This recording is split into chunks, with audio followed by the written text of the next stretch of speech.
Hello साथियों, स्वागत है आप सभी का आपके अपने YouTube channel GS hub by DS sir में। तो कैसे हैं आप लोग? आशा करते हैं दोस्तों आप सब अच्छे होंगे, मस्त होंगे, स्वस्थ होंगे, तंदुरुस्त होंगे। ठीक है, आज दोस्तों हम देखने वाले हैं आईटीबीपी 27 सितंबर की जो परीक्षा है उसके लिए इम्पोर्टेंट जनरल नॉलेज एंड उसके अवेयरेंस के इम्पोर्टेंट क्वेश्चन देखने वाले हैं। तो दोस्तों इम्पोर्टेंट क्लास रहने वाली है। इसमें हम टॉप 15 प्रश्नों को कवर करेंगे जो आपके आगामी परीक्षा में पूछे जाएंगे या पूछे जाने की संभावना रहेगी। तो बहुत इंपॉर्टेंट क्वेश्चन है, बहुत इंपॉर्टेंट क्लास है। यदि आप में से किसी भी विद्यार्थी का एग्जाम 27 सितंबर को है तो इस क्लास को पूरा देखेगा। मात्र 10 से 15 मिनट की इस क्लास में हम बहुत शानदार तरीके से प्रश्नों का अध्ययन करेंगे। जो प्रीवियस ईयर क्वेश्चन थे 2019 के पेपर के, उनका आज हम विश्लेषण करेंगे। और दोस्तों याद रखेंगे, जो उस समय का करंट अफेयर था उसको आज से रिलेट करके हम देखेंगे। तो स्वागत है आप सभी का। चलिए शुरुआत करते हैं आज के पहले क्वेश्चन की तरफ। आज का पहला क्वेश्चन नंबर 46 से शुरुआत है। जनरल नॉलेज एंड अवेयरेंस कह रहा है, who among the following is the president finance minister of India. यानी कि वर्तमान में भारत के वित्त मंत्री कौन है। तो दोस्तों ये क्वेश्चन उस समय पूछा गया था जिस समय ये पेपर हुआ था, लेकिन अब हम चर्चा करेंगे आज की, क्योंकि सितंबर 2023 में हमारा पेपर है। और वर्तमान में सितंबर 2023 में दोस्तों अगर वित्त मंत्री की बात की जाए या दोस्तों बात कर रहे हैं फाइनेंस मिनिस्टर की बात की जाए तो ये है निर्मला सीतारमण। कौन है? बहुत इंपॉर्टेंट क्वेश्चन है, याद रखेंगे, निर्मला सीतारमण। ये क्वेश्चन पूछे जाने की संभावना है, बहुत इंपॉर्टेंट है, याद रखेंगे।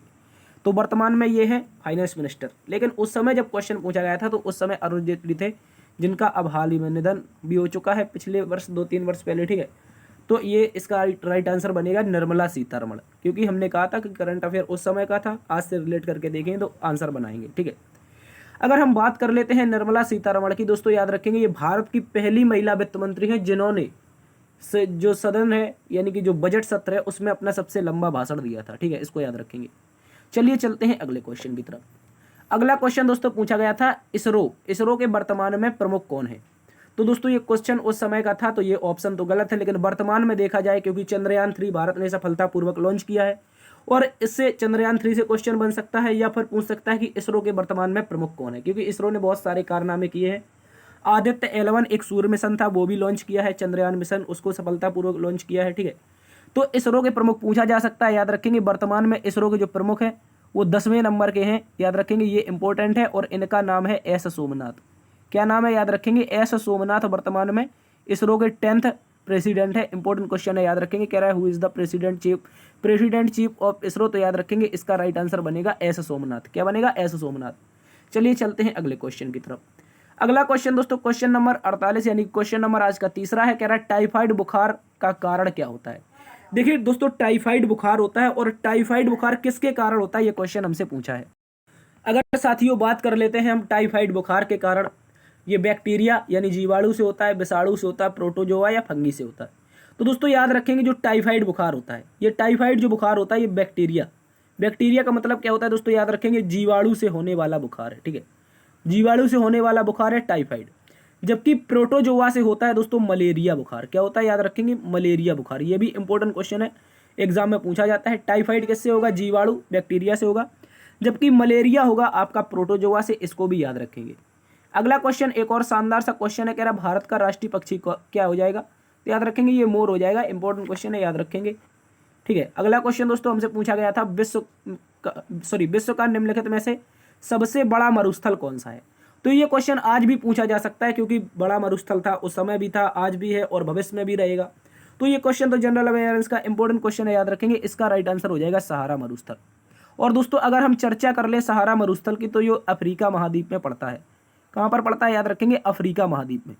अफ्रीका महाद्वीप के उत्तरी हिस्से में पड़ता है हमारा दोस्तों सहारा मरुस्थल, जो कि विश्व का सबसे बड़ा मरुस्थल है। जबकि भारत का जो मरुस्थल है दोस्तों, याद रखेंगे, ये थार का मरुस्थल है। किसका? याद रखेंगे, थार का मरुस्थल है, जो जिसका जो एरिया है ये राजस्थान के समथिंग पड़ता है। ठीक है, याद रखेंगे, राजस्थान और कुछ हिस्सा गुजरात में भी इसका पाया जाता है। ठीक है, इसको याद रखेंगे।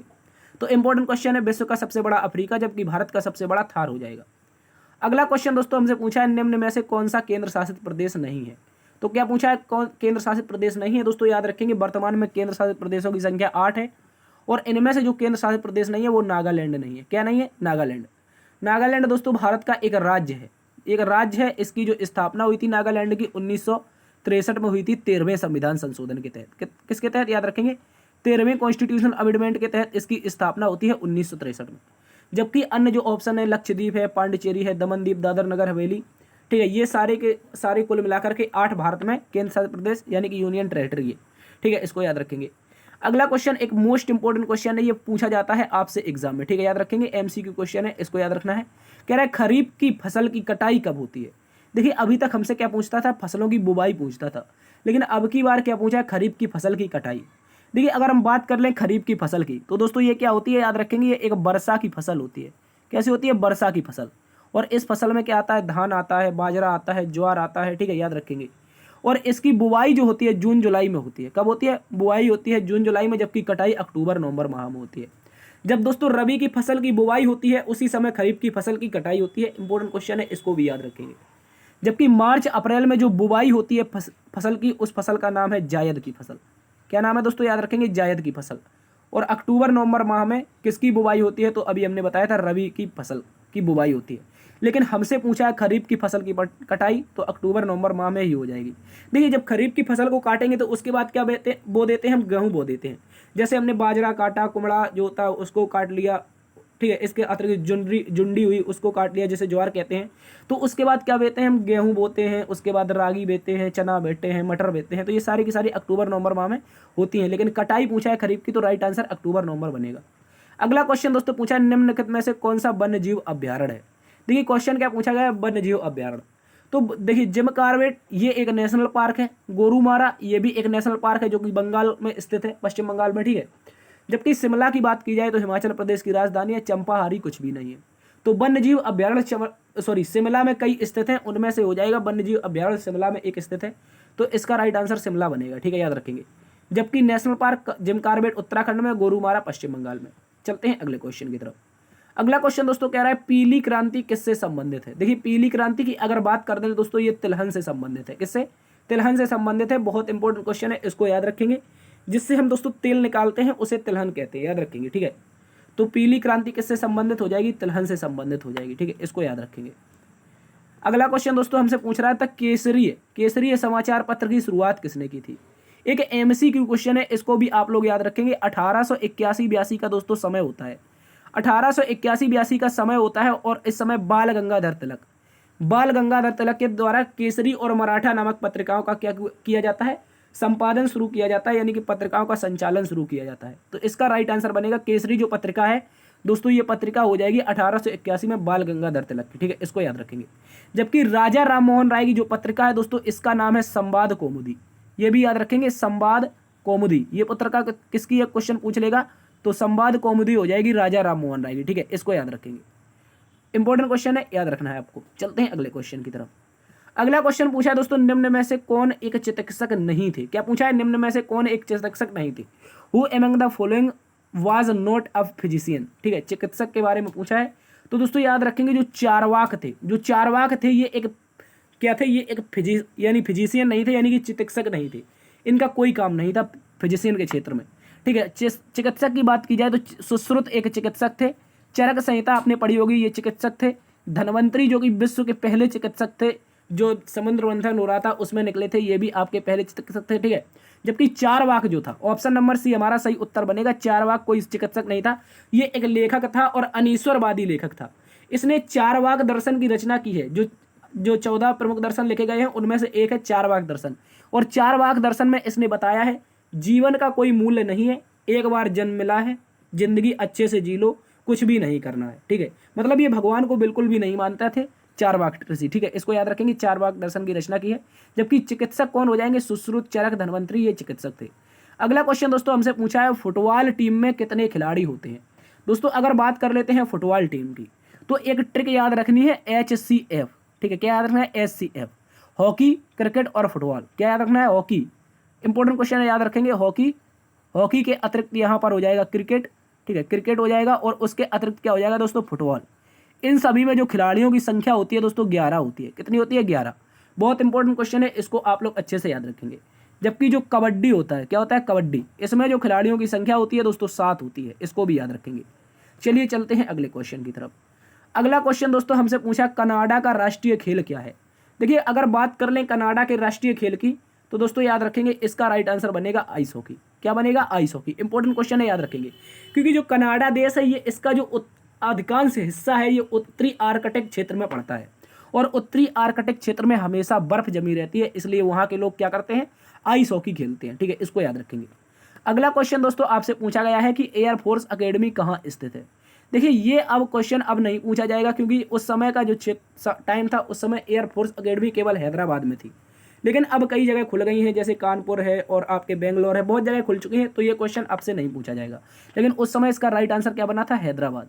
अगला क्वेश्चन दोस्तों पूछा गया है बिहार दिवस कब मनाया जाता है। साथियों अगर बात कर ली जाए बिहार दिवस के बारे में तो ये मनाया जाता है 22 मार्च को। कब मनाया जाता है? इंपॉर्टेंट क्वेश्चन है, याद रखेंगे। 22 मार्च को दोस्तों बिहार दिवस मनाया जाता है। जबकि याद रखेंगे जो 24 जनवरी होता है, क्या होता है? जो 24 जनवरी होता है इस दिन मनाया जाता है उत्तर प्रदेश दिवस। क्या मनाया जाता है? उत्तर प्रदेश दिवस मनाया जाता है। इसके अतिरिक्त याद रखना है 24 जनवरी को ही दोस्तों राष्ट्रीय बालिका दिवस मनाते हैं। क्या मनाते हैं? राष्ट्रीय बालिका दिवस। ठीक है, याद रखेंगे राष्ट्र की बालिका दिवस कब मनाते हैं दोस्तों? तो ये 24 जनवरी को मनाते हैं और 24 जनवरी को ही उत्तर प्रदेश दिवस। तो इंपॉर्टेंट क्वेश्चन है, इसको भी याद रखेंगे। बिहार दिवस राइट आंसर 22 मार्च। तो दोस्तों आज के ये टॉप 15 जो क्वेश्चन थे ये हमने कवर किए, जो आपके एग्जाम में पूछे जाने की संभावना है। अति महत्वपूर्ण क्वेश्चन थे, इनको आप लोग अच्छे से याद रखेंगे। हो सकता है एग्जाम में ऐसे क्वेश्चन दोबारा पूछ ले। ये सारे के सारे क्वेश्चन जो है दोस्तों आपके प्रीवियस ईयर ITBP एग्जाम से संबंधित है, जो कि हमने 2019 के एग्जाम से लिए हैं। ठीक है, 19 में जो एग्जाम हुआ था उसका ये क्वेश्चन है। ठीक है, इसको याद रखेंगे और इनके आने की प्रबल संभावना है। इन क्वेश्चनों को हमने करंट अफेयर की दृष्टि से भी देखा। ठीक है, तो इन सभी को आज की ये क्लास है। आशा करते हैं ये क्लास आपको समझ में आई होगी। यदि समझ में आई है तो याद रखेंगे डिस्क्रिप्शन में दिए गए टेलीग्राम ग्रुप के माध्यम से आप इस PDF को प्राप्त कर सकते हैं। और भी क्लास इन्फॉर्मेशन आपको टेलीग्राम ग्रुप पर मिलती रहेंगी, तो डिस्क्रिप्शन में दिए गए लिंक के माध्यम से उसको आप लोग ज्वाइन कर सकते हैं। ठीक है दोस्तों, यदि क्लास पसंद आई है तो लाइक कीजिए, शेयर कीजिए, और जिस भी विद्यार्थी का एग्जाम 27 सितंबर को है उसके लिए ये क्लास आप लोग जरूर शेयर करिएगा। ठीक है, ठीक है, मिलते हैं कल एक नई क्लास में नई ऊर्जा के साथ। तब तक के लिए जय हिंद, जय भारत।